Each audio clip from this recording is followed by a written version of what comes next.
నమస్తే, నేను Roja. Welcome to Raj news special debate. ఇవాళ మన దేశ రాజకీయ ముఖ చిత్రాన్ని మార్చబోయేటువంటి ఒక అత్యంత కీలకమైనటువంటి బిల్లు, అదే నారీ శక్తి వందన్ అధ్యయన్.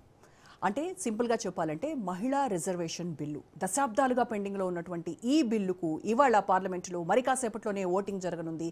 సో 30 ఏళ్లుగా మన మహిళలు చేస్తున్నటువంటి పోరాటానికి, అలాగే ప్రభుత్వాలు కూడా దీనిపైన ఎంతో మహిళలకు చట్టసభల్లో 33% రిజర్వేషన్ ఉండాలి అనేటువంటి ఒక చిత్తశుద్ధితో మరి కాసేపట్లో దీనిపైన ఓటింగ్ జరగబోతోంది. మరి ఓటింగ్లో ఏం జరుగుతుంది, సంఖ్యాబలం కరెక్ట్గా సరిపోదు అని ఇటువైపు విపక్షాలన్నీ కూడా ఇది ఖచ్చితంగా వీగిపోతుందని చెప్తున్నారు.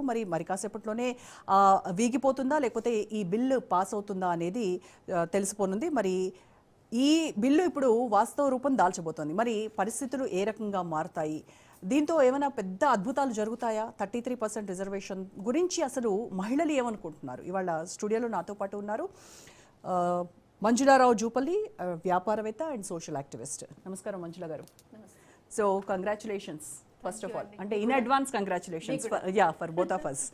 మరి కాసేపట్లో తేలబోతోంది ఏం జరగబోతోంది అనేది ఓటింగ్ ద్వారా తెలిసిపోతోంది.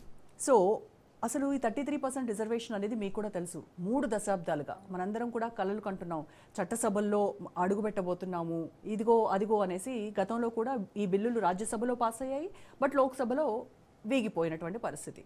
సో ఈసారి చాలా కాన్ఫిడెంట్గా ఎన్డీఏ ప్రభుత్వం చెప్తోంది, ఎట్టి పరిస్థితుల్లో ఈ బిల్లును, అంటే 131వ రాజ్యాంగ సవరణ బిల్లు ద్వారా 3 బిల్లులని ఆమోదించబోతున్నారు. దీనికి సరైనటువంటి మెజారిటీ ఏ రకంగా ఉండబోతుందో మరి కాసేపట్లో తెలుస్తుంది. సో ఒక మహిళగా మీరు ఎలా ఫీల్ అవుతున్నారు?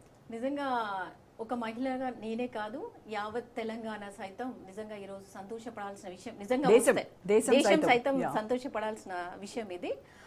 నిజంగా మోడీ గవర్నమెంట్కి ఇట్లా ఇది ఒకవేళ బిల్ పాస్ అయితే ఈ 80 ఏళ్ళు నియర్గా 77 ఏళ్ళ నుంచి ఇది కంటున్న కళ పోరాడుతున్నది. ఇది నిజంగా అయితే మాత్రం ప్రతి ఒక్క మహిళ మోడీ గారికి థ్యాంక్స్ చెప్పాల్సిందే. ఎందుకు అంటే ఇప్పుడు చూస్తున్నాం కదా, మనం అసెంబ్లీలో ఒకసారి చూస్తే మీకు మొత్తం చూస్తే మెన్ అంతా కనబడుతూ ఉంటారు. మహిళలను తీసుకుంటే ఎంతమంది ఉన్నారో అందరికీ తెలిసిన విషయమే. మన నంబర్ చిన్న చిన్న నంబర్స్ ఉంటాయి, పెద్ద నంబర్స్ అయితే అసలు ఎక్కడ కూడా లేవు.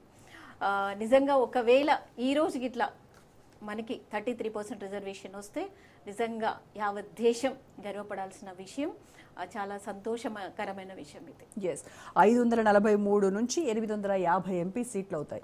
దాంట్లో మహిళలకు వచ్చేసి 272